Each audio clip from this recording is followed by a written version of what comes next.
Shalom, I'm the Galilean here, the Sea of Galilee. I want to talk to you about Aliyah Day. At the Aliyah Return Center, this is so exciting to celebrate whenever we can with you Aliyah Day. There's an actual Yom HaAliyah, or Day of Aliyah law, right? The opening clause, it says this day was established so that we could commemorate the great benefit it is to have these immigrants and what they contribute to society, and the colors, the sounds, the smells, the food, and the joy it is to be sons and daughters of Abraham together celebrating Aliyah. The opening clause of the Yom HaAliyah law. The purpose of this law is to set an annual...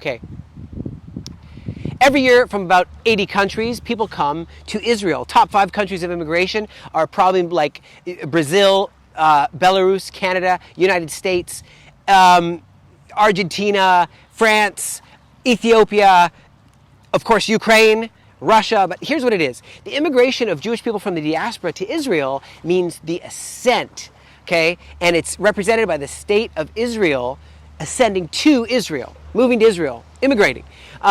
Traditionally described as the act of going up towards the Jewish holy city of Jerusalem, our capital.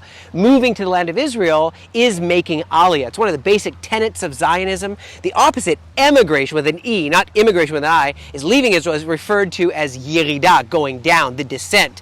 A law of return was passed by the Israeli parliament in 1950 and allows all the diaspora Jews, as well as their children and grandchildren, to be able to relocate to the land of Israel, acquire Israeli citizenship on the basis of connecting to their Jewish identity.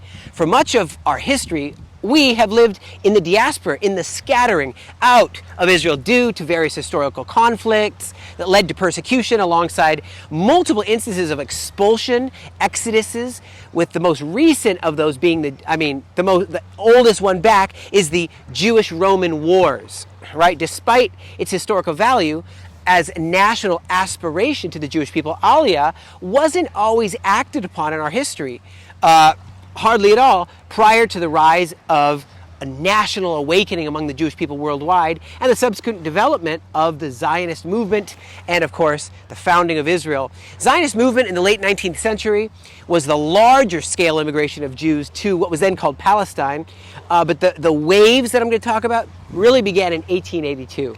The Hebrew Bible says that the patriarch Abraham, our father, came to the land of Canaan with his family and followers at approximately 1800 BC. His grandson Jacob, so Abraham, Isaac, Jacob, his name was changed to Israel, went down to Egypt with his family after several centuries there. The Israelites, and they were slaves, and they came with Charlton Heston, just kidding, with Moses, and then with Joshua into the land of Canaan, entering about 1300 BC. That's 100,000 years before Yeshua. So Judah and Babylonian exile, the Jewish people, approximately 50,000 Jews, returned to Zion after that, following the decree of Cyrus. Then you got Ezra, who led the Jewish exiles living in Babylon to their home city of Jerusalem in 459 BC. Now, Second Temple period. Let's talk about Second Temple now. Jews returned to the land of Israel throughout the Second Temple period. Herod the Great even encouraged Aliyah. He gave key posts such as position of high priest to those who made Aliyah. Now let's go to 500 years, 2 to 500 years AD. So in late antiquity, the two hubs of rabbinic learning were in Babylonia and the land of Israel. You have the Babylonian Talmud, you have the Jerusalem Talmud, which was written here in the Galilee, by the way. Throughout the Amoraic period, many Babylonian Jews immigrated to the land of Israel, left their mark right here as rabbis and leaders, right here in the Galilee. Now, 10th and 11th century AD, leaders of the Karaite Jewish community, mostly living in Persia under Persian rule, told their followers to settle, and their descendants to settle in the land of Israel. Karaites established their own quarter in Jerusalem on the western slope of the Kidron Valley. Now, during this period, there's a lot of evidence of pilgrimages to Jerusalem by Jews going for the 3 feasts. Remember, Tabernacles, Sukkot, Pentecost, Shavuot, and Pesach, Passover. Right? And so they would come around Sukkot, everybody. Now let's look at 1,200 to 1,882. Okay, you could call it the Old Yeshuv. All right? The number of Jews migrating to the land of Israel rose significantly between the 13th and all the way through the 19th century, mainly due to general decline of the status of Jews across Europe and an increase of religious persecution, the expulsion of Jews from England in 1290, And from France in 1391, Austria 1421, and Spain in Alhambra decree. Remember the Alhambra decree? Kick all the Jews out of Spain. So you have this in 1492, Columbus sails the ocean blue and also spoke the Hebrew, actually. But it gave people a desire to come to the land of Israel, to have the freedom, like it says in Zechariah, and follow God. Aliyah was also spurred during this period by the resurgence of like a fervor for the return of Messiah, for the coming of Messiah. Out of France, Italy, Germanic states, Poland, Russia, North Africa, right? The belief that there was coming a Jewish Messiah who has to ingather the exiles. That's his job. The Messiah's job is to gather the exiles home. I myself made Aliyah, as you know my story, from the United States about 24 years ago soon. They had to make a perilous journey to the land of Israel to settle here. It was very harsh. Okay, pre-Zionist settlement in what was then called Palestine was met with various degrees of success. For example, little is known about the fate of the 1,210 Aliyah of 300 rabbis and their descendants. Maybe few survived the bloody upheavals of the Crusader period when their Muslims were fighting in 1,291. And then, remember, the Christian Empire fell in 1,453. There was an expulsion of Jews by the Byzantine Empire, and they were expulsed from Spain and Portugal. And many Jews made their way here to the Holy Land. Some Ukrainian Jewish refugees fleeing the pogroms in the, the Khmelnytsky uprising of the mid-17th century also settled in the Holy Land. Then the immigration in the 18th and 19th century of thousands of followers of various Kabbalistic and Hasidic rabbis, as well as disciples of Vilna HaGaon, Vilna the genius, right? And the disciples of the Khatam HaSofer, added consistently to the Jewish populations in Jerusalem, here in Tiberias, Hebron, and Sfat, the four holy cities. So the messianic dreams of Gaon, this guy of Vilna, inspired one of the largest aliyahs, pre-Zionist waves. So in 1808, hundreds of disciples, known as the Perushim, settled in Tiberias here and in Sfat, formed the core old yeshuv in Jerusalem as well. This was a part of a greater movement as thousands of Jews from countries all around Persia, Morocco, Yemen, Russia, were moving to Israel. Okay, in the beginning of the first decade of the 19th century, even larger numbers, after the conquest of the region by Muhammad Ali of Egypt in 1832, drew the expectation of the arrival of Messiah. In the Jewish year, for some reason, they thought it would be 5,600. In the Gregorian calendar, that's the Jewish calendar, the Gregorian calendar would be 1,840. When they thought the Messiah would arrive. Okay, there was a documented movement of R.E. Morgenstern's hastening redemption. And that whole thing has to do with Aliyah. Everyone knows this. There was also those like the British mystic Lawrence Oliphant.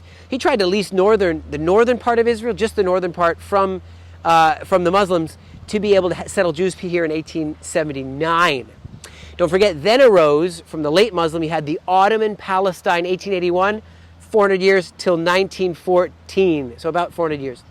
The pronounced persecution of Russian Jews between 1881 and 1910 led to a large wave of immigration here to Israel. Since only a small portion of Eastern European Jews had adopted Zionism by then, between 1881 and 1914, 30 to 40,000 immigrants went to Ottoman Palestine. Now let's jump to the waves. There's some waves of Aliyah, okay? First wave, first Aliyah wave. 1882 to 1903, first Aliyah, 1882 to 1903, approximately 35,000 Jews immigrated to Ottoman Palestine, and they have a pre-existing Jewish community that welcomed them here. That was another 20 or 25,000. So the numbers are starting to grow. Second Aliyah, 1904 to 1914. Okay, the second Aliyah was another 35 to 40,000 Jewish people immigrating to Ottoman Palestine. The vast majority that came was from the Russian Empire, and in particular from the Pale of settlement in Eastern Europe. So Jews wanted to come here, such places like Romania. I have ancestors from that time. Bulgaria also joined. Now let's jump to the third wave, third Aliyah.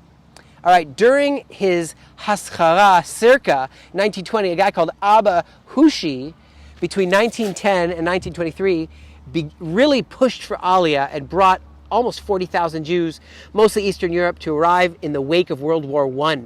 Remember Kaiser Wilhelm showed up here, and so in wake of World War I, British occupation of Palestine, the establishment of the British mandate, and the conditions promising conditions that there would one day be a Jewish state here and the Balfour Declaration caused many Jewish immigrants to be ideological driven pioneers called chalutzim, pioneers, trained in agriculture, self-sustaining economies, making bullets, doing whatever they could.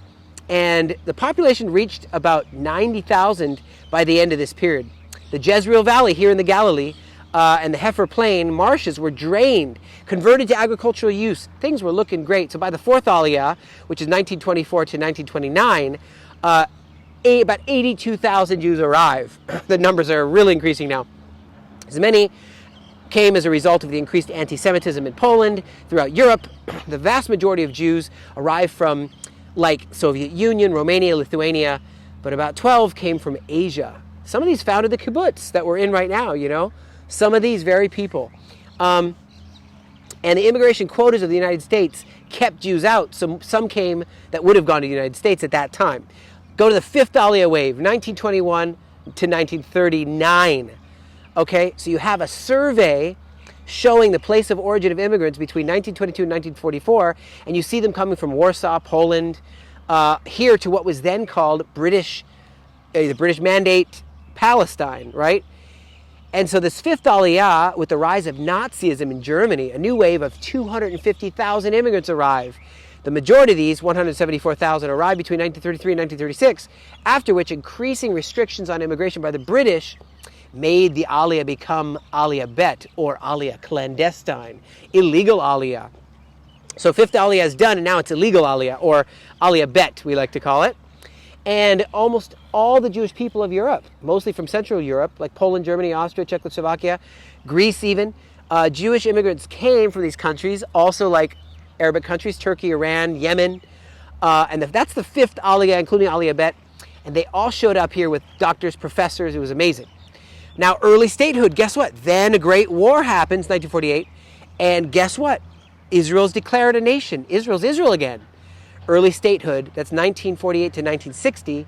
After Aliyah Bet, the process of waves, calling it waves up to 5, we stopped calling it waves, but there was more waves. Huge wave came 1948 to 1951.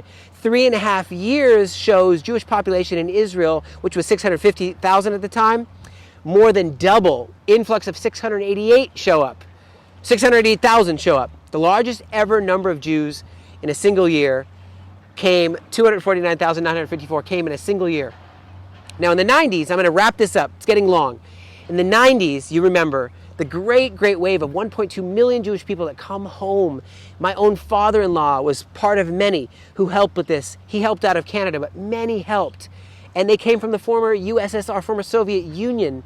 And they were able to drive to Odessa, come to the port in Ukraine, come on planes, boats. And they came here and were welcomed home. Today, my friends, they stream from all over the world, including Ukraine, but France, Ethiopia. As I said, they come from all over. And Aliyah Day right now, friends, we want to celebrate the prophecies, and there's 700 of them throughout the Bible, talking about these waves and talking about this time we live in. So there is a time that we're here where we need to get them job training. We need to get them Hebrew school, and we are. We need to get them integrated, get some furniture in their houses, get them some shelter, places to stay temporarily. We need more. We need more absorption, integration, attachment, acculturization. We need to do more. And the job training, that's amazing. The scholarships, that's amazing. Come on, come lend a hand. Come lend financially. Let's be part of the story of redemption. Let's be part of this Aliyah. Well, it's for the blessing of your country. It's for the blessing of you and your family as you reread Genesis 12:3. And as we say, hey, Abraham made Aliyah. Hey, Isaac, Jacob made Aliyah. The 12 tribes made Aliyah. And it ain't over. The miracles will continue, and God's will be done as his word is fulfilled. God bless you from the Galilee, and God bless you as you celebrate Aliyah Day with us.